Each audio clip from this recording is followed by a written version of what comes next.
Hey everybody, so it's kind of hard to find some ingredients right now, as you've probably noticed. So I'm going to show you a chocolate cake recipe that doesn't take eggs or milk. So here we go. I have an 8x8 pan, and I'm going to put in 1.5 cups of flour right into the pan, 1 cup of sugar. I'm going to move my recipe so I can see it.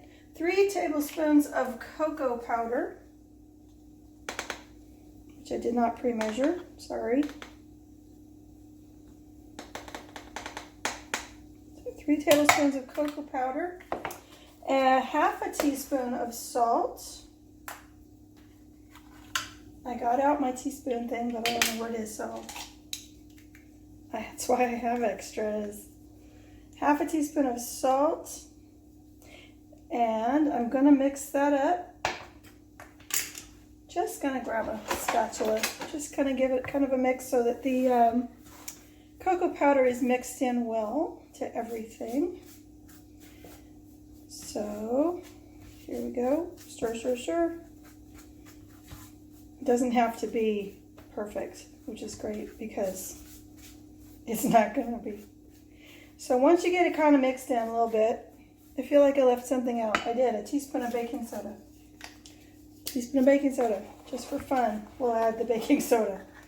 So this recipe apparently came out of the Great Depression when people were having trouble finding eggs and milk and such.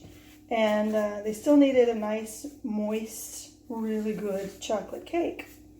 And that is what you're going to end up with at the end of this process. So you kind of smooth it out a little bit. And you're going to make 3 wells, 3 holes. 2 of them are going to be kind of small, and then 1 that's kind of big. Just kind of push everything aside and make a little bit of a tunnel, a little hole in the batter, which I think you can kind of see the holes. I made a face. Ah! Okay, in your face, I mean wells, you're going to put a teaspoon of vanilla. I had to get clear vanilla because it's all they had. I hope it's the same. A teaspoon of vanilla in the one of the little wells, on his little eyes of our little screaming guy. A teaspoon of apple cider vinegar, and no, I'm not kidding. I'm surprised it's only a teaspoon, but that's what it says, so that's what I'm going to do. Bloop. And 5 tablespoons of oil, which I didn't pre-measure. Now, what I'm really wondering with these cooking with things, is this like a regular cooking show where like somebody comes and does the dishes when you're done? Like, should I plan to be out of the house during that time? How does this work exactly? 1, 2, 3, 4, 5. Okay, so now I've filled our little wells with oil and vinegar and vanilla, and now I'm going to get a cup of water. Oven is ready, so that's awesome. Cup of cold water, pour it right on top of the whole shebang. And now we have a really big mess in a pan. It's just a disaster. So I'm going to take my spatula and I'm just going to kind of mix in the liquids with the dry ingredients right here in this pan. I guess if no one comes to clean, I only have the 1 pan, so I shouldn't complain. But I made dinner and there's a really big mess behind me. And you know, Mitzi, for all her wonderfulness of being just like the perfect cat, she's dog-like in her catness, has not once assisted with the dishes, nor has she tried to cook dinner. So I'm just not sure of her complete value as a roommate, but she's cute. So we're mixing it in, and it's kind of the oil, and the baking soda and vinegar reacting a little already. That's kind of make it rise. If you've ever mixed baking soda and vinegar, you know they bubble. So I've got a little bubbling going on here. And I've got a little too much liquid in that corner. So I'm just going to mix it until I'm satisfied that it's all mixed in together evenly. There's no little puddles of liquid or dry ingredients hiding in the corners like there still are.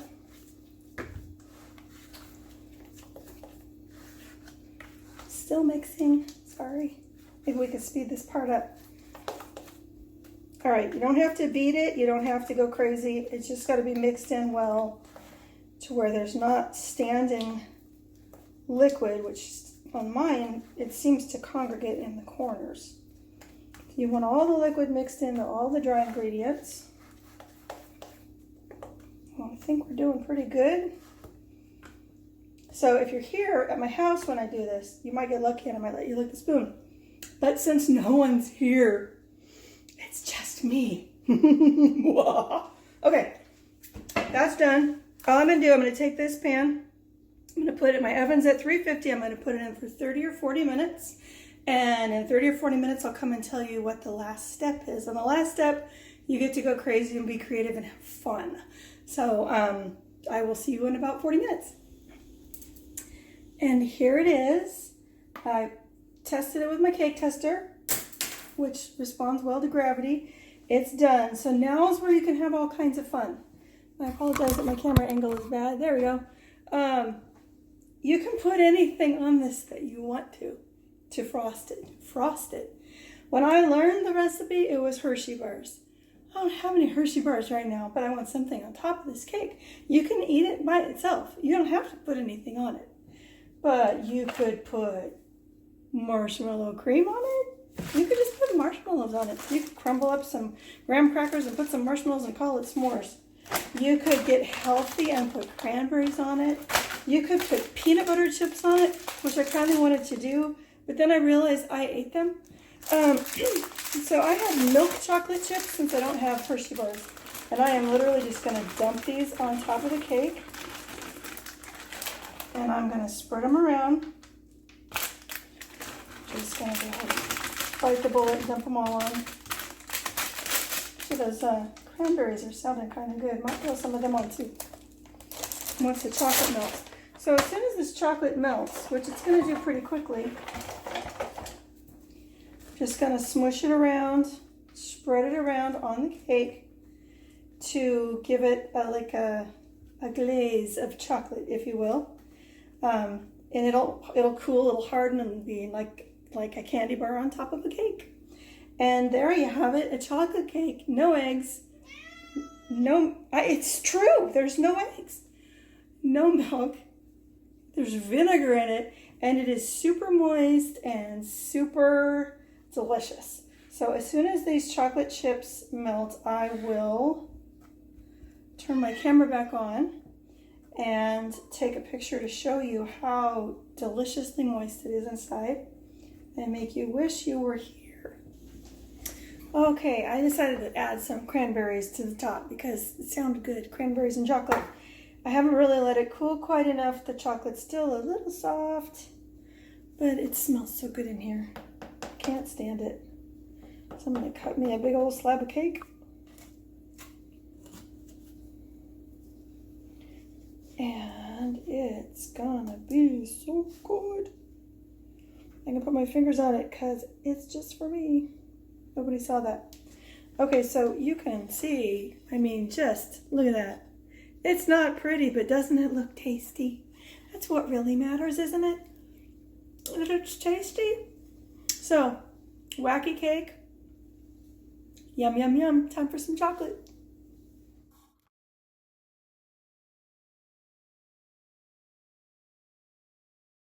Hey everybody. I'm apparently too tall for something. I can't get my camera to be where I want it, but I'm going to do a no-knead bread for those of you that have not enough bread or too much flour or whatever, you're just bored and you want to try something new. So I'm going to make this no-knead bread. Going to use packaged yeast. If you can't find packaged yeast, you can use sourdough starter. You just put 1 cup of starter instead of the yeast, and then you reduce the flour and the water that we're going to use on the recipe, and I can put that in the instructions packet. But I'm starting this in the morning because it's going to rise all day. So what I'm going to do is put 3 cups of flour in my big old bowl. I'm going to add a tablespoon or so of seasoning mix. Today I'm going to use garlic and herb. I've used Italian seasoning mix really nicely. It's a good flavor. I'm apparently using up all my garlic and herb, so I think I will use Italian seasoning.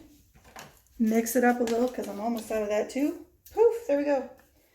And then a teaspoon of yeast. So you wouldn't use a whole cup of sourdough because it's the whole packet. So you kind of need to measure out how much is in here and do some math. It's too early in the morning for me for math, so teaspoon of yeast, a teaspoon of salt, and I'm gonna mix that up a little bit, just to mix in all of the goodies to the flour. And now I'm gonna add a 1.5 cups of water. Can you see? You can see, good, okay.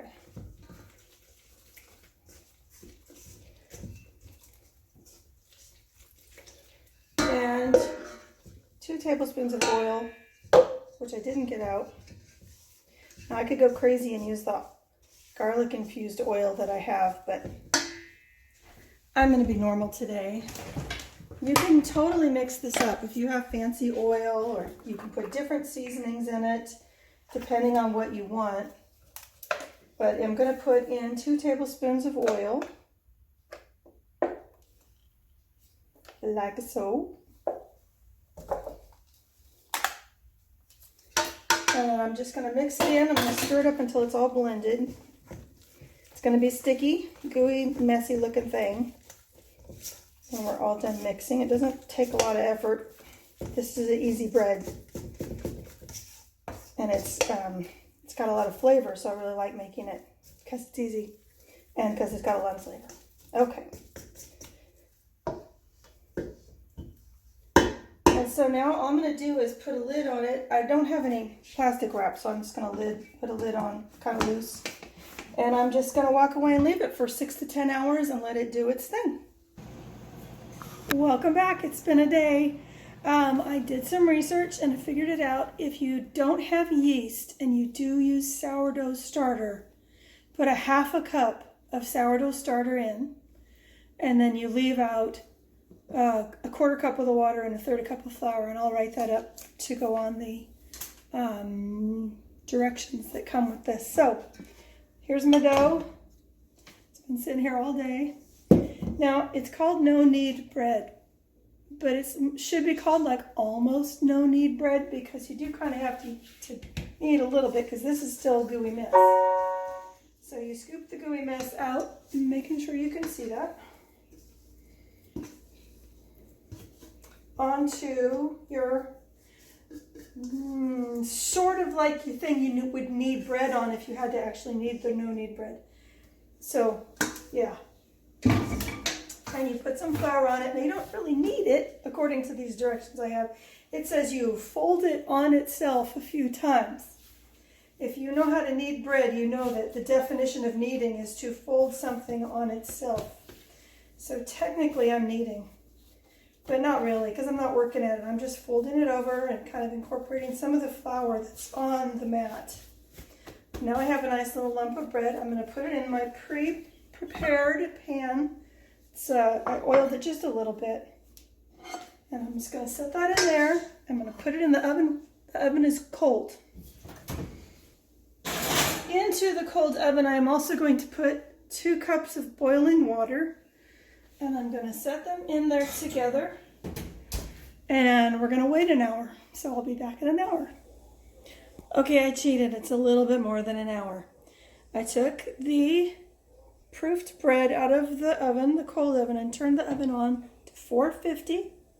I'm going to put the lid on my bread container, and I'm going to bake it for a half hour. Take the lid off, bake it for 10 more minutes. So I will see you when we have bread.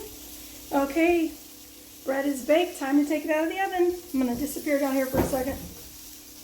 Oh my goodness. Remember when Dre said, You should wish you could smell this. Here's our bread. Whoa, it's just falling out of the pan. I'm going to let it sit in the pan for just a few minutes. Because while it was cooking, I made dinner. Here I am. Hi. Sorry. Made some dinner to go along with it. So that's all there is to it. It took all day, but it hardly was any work at all. And I've got a lovely loaf